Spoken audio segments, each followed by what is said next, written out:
Howdy! Since SpongeBob recently celebrated his 20th anniversary on the air, I think now's a good time to look at some modern SpongeBob episodes. When I say modern SpongeBob, some people might want to run for the hills. But truthfully, many episodes aren't actually that bad. Like any show that's had the privilege of running for decades, SpongeBob has some episodes that are boring, gross, or just lousy, but also episodes that are just beautiful. When you hear that lonesome ring of chimes that bring the spirits in. In fact, the show saw a major resurgence in quality since the late Stephen Hilberg returned to help again. So I put together this list in hopes of showing you a wide range of both good and bad post-2012 episodes.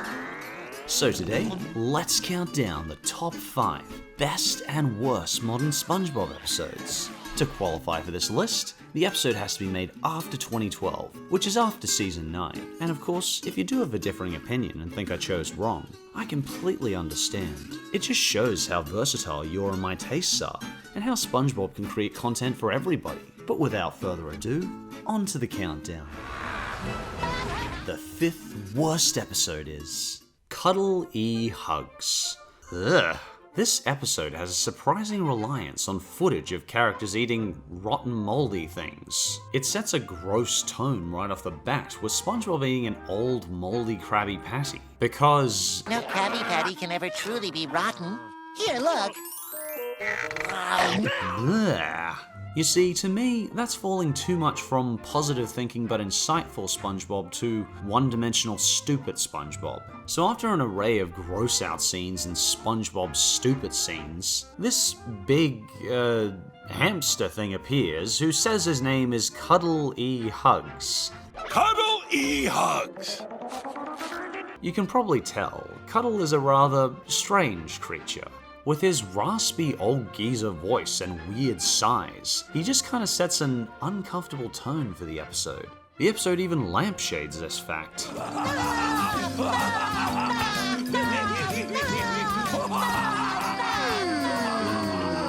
While Cuddle seems to be well-intentioned on the surface, even becoming SpongeBob's best friend, I feel like everything this thing says has this malicious subtext.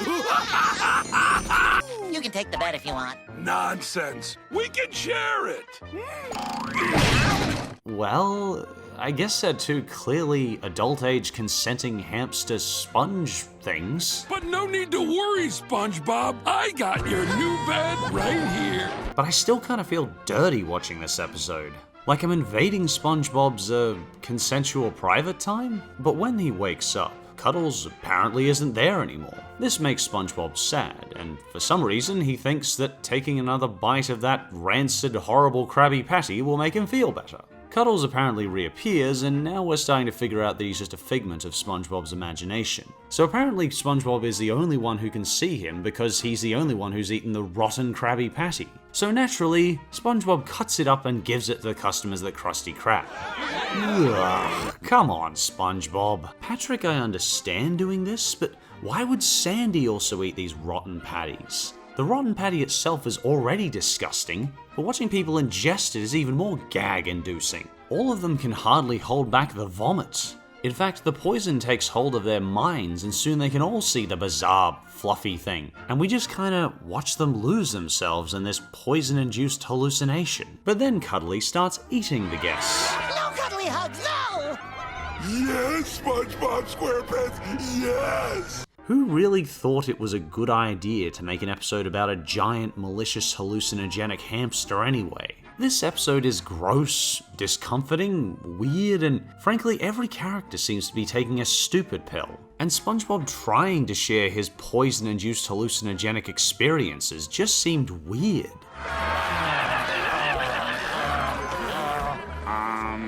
Back to bed. SpongeBob's Big Birthday Blowout. This is a special episode that came out in July 2019, and is a celebration of SpongeBob's 20th anniversary, with a ton of welcome guest stars along the way.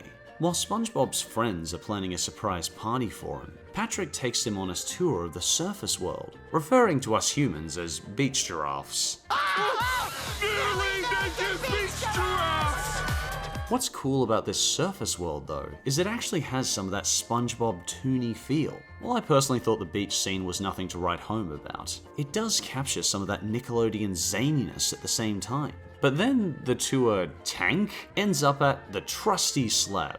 And this is where I felt the episode really excelled. The Trusty Slab, if you haven't already guessed, is basically the surface version of the Krusty Krab. Got a restaurant full of hungry customers out there? Where are their burgers? Slabby patty and it's cooked just right. Slabby patty day and night. SpongeBob's voice actors play characters there, and for the first time, we not only get to hear them, we get to see them too. Unless you count Patchy the Pirate for Tom Kenny, but anyway. Don't you have somewhere else to be a nitwit? Not until 4. I actually wouldn't mind a whole episode of the cast playing live-action versions of their characters. After the decades they've worked together, they have a very obvious natural chemistry and affection for one another. And it's viscerally fascinating to see these voices coming out of real humans instead of cartoon fish. The B-plot about SpongeBob's friends putting his party together is also pretty entertaining on the side, and keeps a good mixture of both the cartoon world and our world. And the ending felt surprisingly emotional to me. It actually made me feel kind of emotional to see all the guests come together to wish SpongeBob a happy birthday. The whole episode just feels very kind and affectionate, and it reminded me of the impact the show's had on so many people. Happy birthday, SpongeBob! Happy birthday, SpongeBob! Happy birthday to me! We take pride in making sure you have a wonderful day. Housewarming. Weirdly enough, piggybacked onto one of the best modern SpongeBob episodes of all time, Mimic Madness, we have what is easily one of the worst modern episodes. The episode is essentially about worms crawling around inside SpongeBob. Yeah. Hey, SpongeBob! Wow! I see you've got yourself a little problem with the cooties. Yeah. And to make it worse, there's some pretty self-absorbed, freeloading, manipulative worms. When the first worm, Prickles, sneaks into SpongeBob's bedroom and crawls into him, SpongeBob is nice at first, and tries to tell him that he doesn't need a pet. But when SpongeBob tries to blow him out, Prickles cries and refuses to leave, and makes SpongeBob feel so bad that he lets Prickles stay for the night. Prickles then takes advantage of SpongeBob's gracious nature, and calls over all his worm friends so they can leech off of SpongeBob. Ugh. These things are awful. They throw parties inside SpongeBob, they refuse to let him take a shower, and they're mean to Gary because he doesn't trust them, which is unsurprising. It's bad enough seeing that trope where the hero's house gets invaded by a mean roommate. I guess the only way they could make that trope worse is when someone's body gets invaded.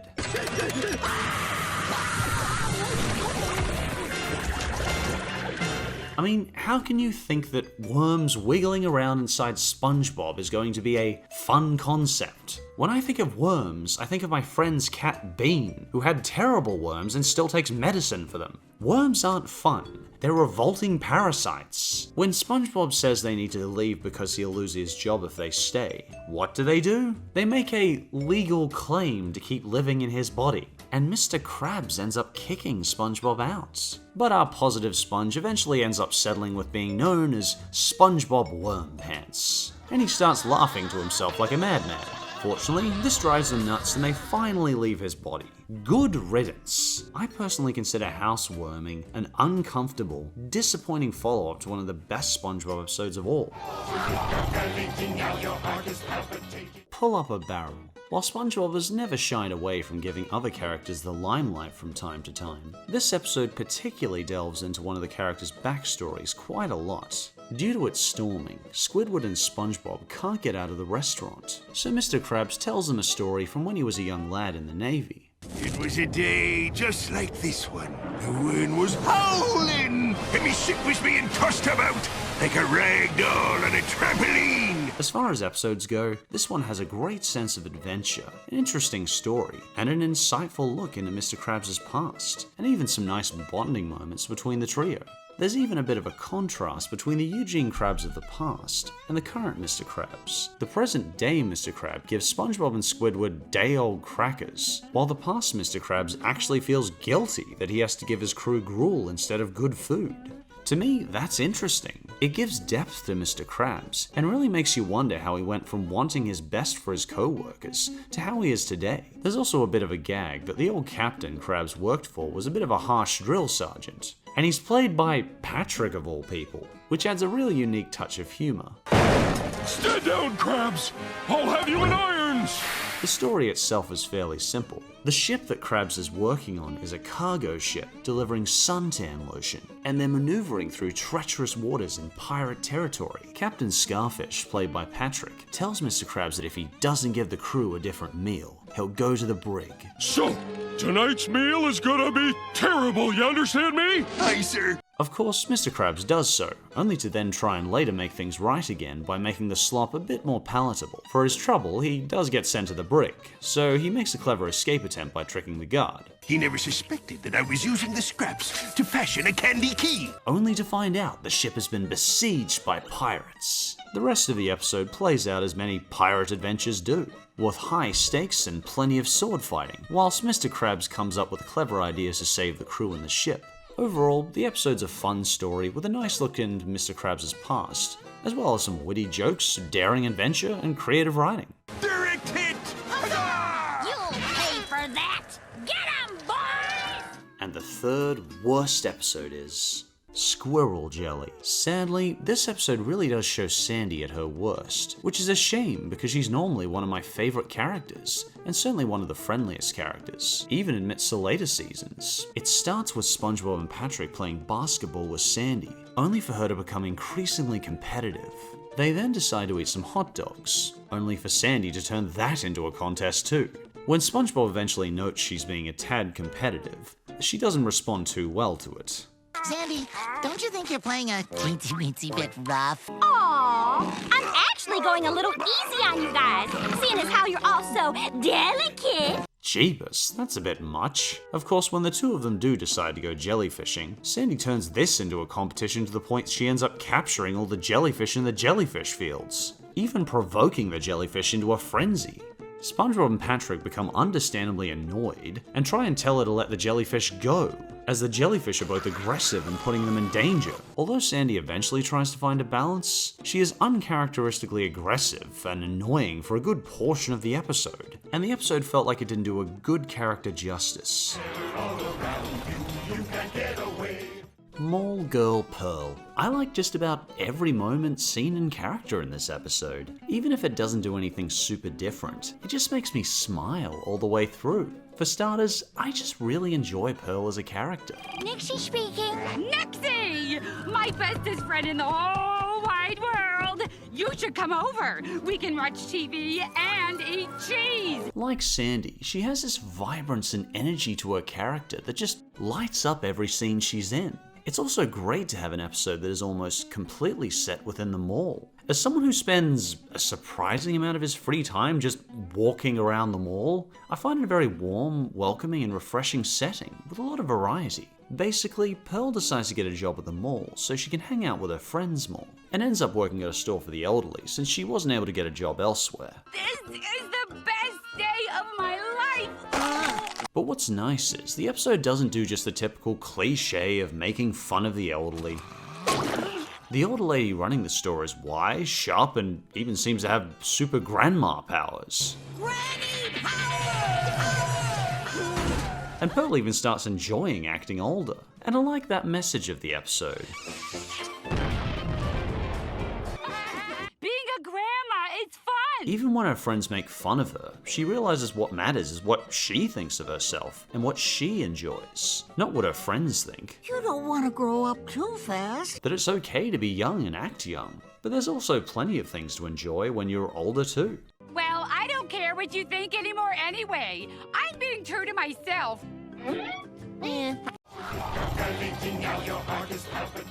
Little Yellow Book. To put it mildly, Squidward has never been one of the nicest people to SpongeBob, but he's always shown that he cares for the little guy deep down. This episode, however, just feels cruel for the sake of being cruel. After a small mishap, Squidward has possession of SpongeBob's diary. So what does he do? I can't help but take off all my clothes and dance around in my underwear.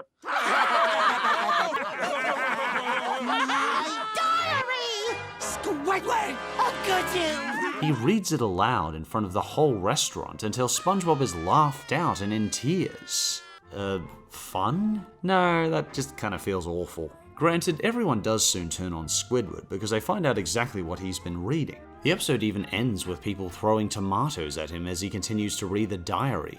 Whether or not Squidward gets his comeuppance, that callous disregard for SpongeBob's feelings was pretty uncomfortable, and certainly not fun to watch for me. Like I said before, Squidward is harsh towards SpongeBob, but there are moments that showcase how deep down he really does care for our yellow friend. But Yellow Book has little to offer but laughs that are derived from SpongeBob receiving nothing but bullying from someone who he considers to be one of his best friends, and that's not particularly fun.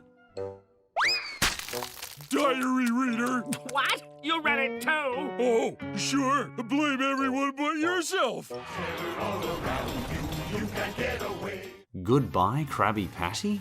This one is a fun surprise to see, so I'll try not to give too much away. The basic plot is that in order to save money, Mr. Krabs decides to start making frozen Krabby Patties. It's an interesting concept and something that I'm sure has been asked before. Why doesn't the Krusty Krab sell frozen patties? And this episode takes that concept and adds a unique spin on it. The story starts with SpongeBob and Patrick going to get ice cream when Mr. Krabs finds frozen patties, and SpongeBob gets the idea to sell frozen patties. Can you imagine if they had frozen Krabby Patties at the supermarket? Oh, that'd be so convenient. Everyone in the world could enjoy them. And they begin to sell them at the Krusty Krab, even getting Pearl and Patrick involved in advertising.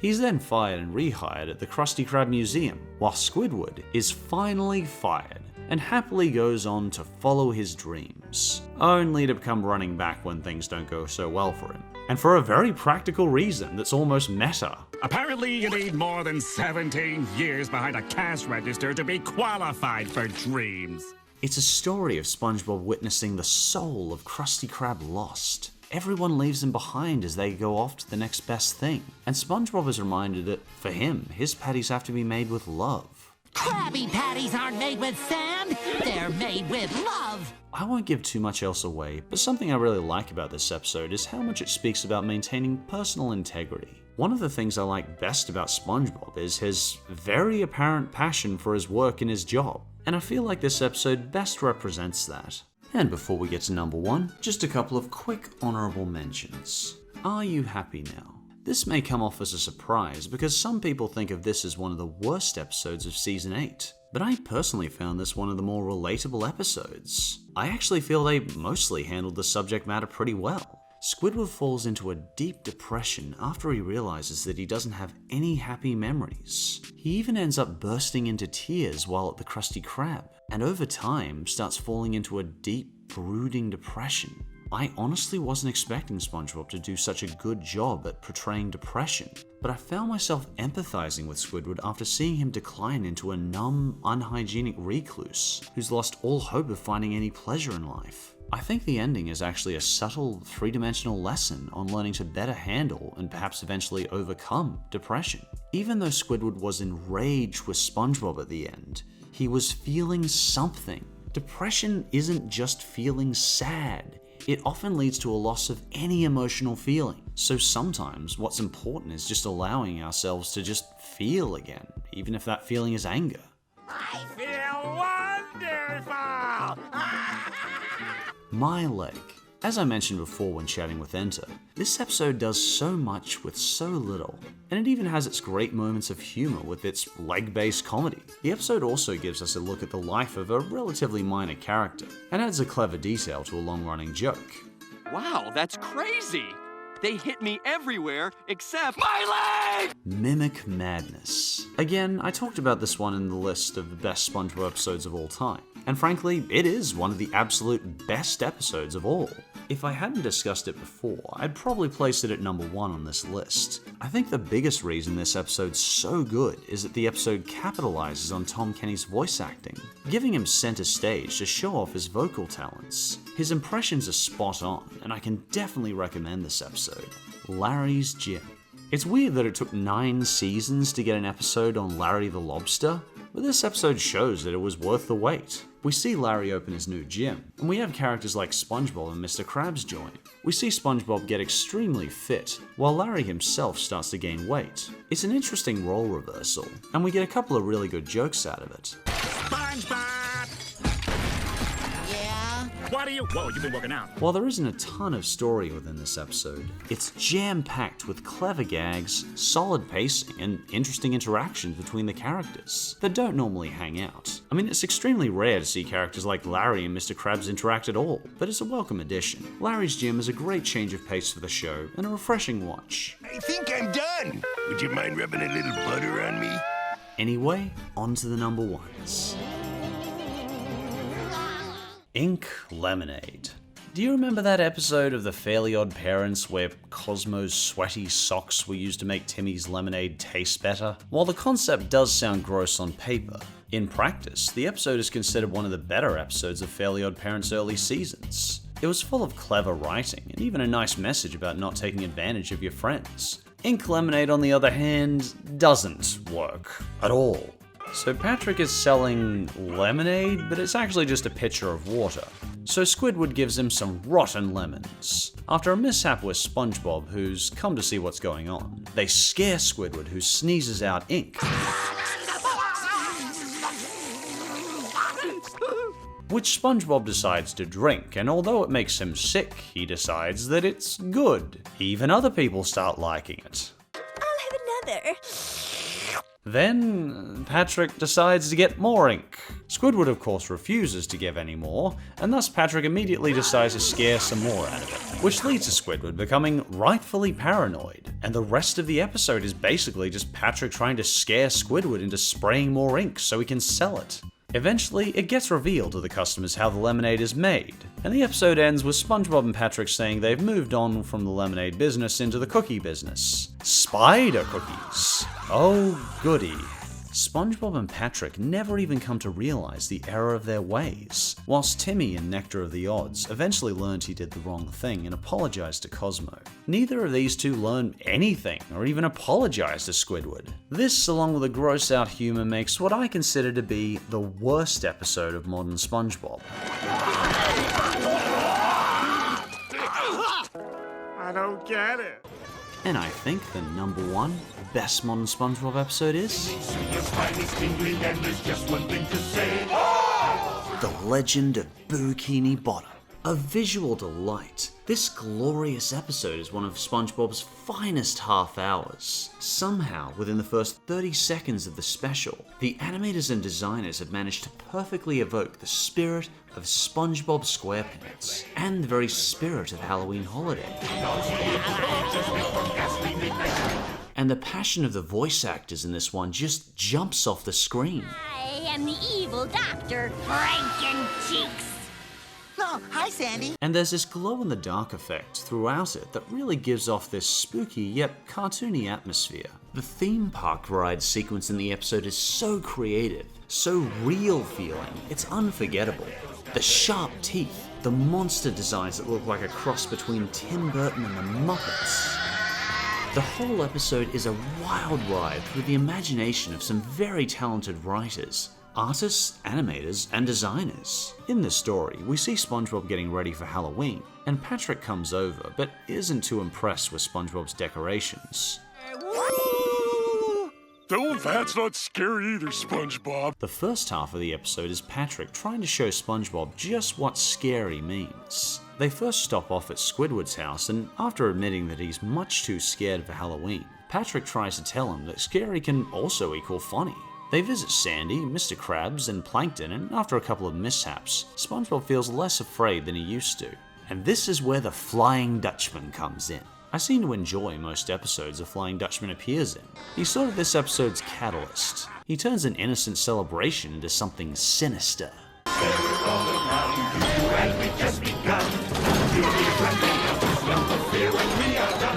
The Flying Dutchman gets the idea to steal SpongeBob's friends' souls, so he can truly scare SpongeBob. It's this that makes SpongeBob decide that maybe scary doesn't always equal funny. The episode has a great style, having switched mediums, as well as having a nice message about not letting our fears conquer us, and not letting that fear keep you from being there for the people you care about. To me, this isn't just an ordinary SpongeBob episode, it's a work of art. And that's why I personally think this is easily among the best modern SpongeBob episodes.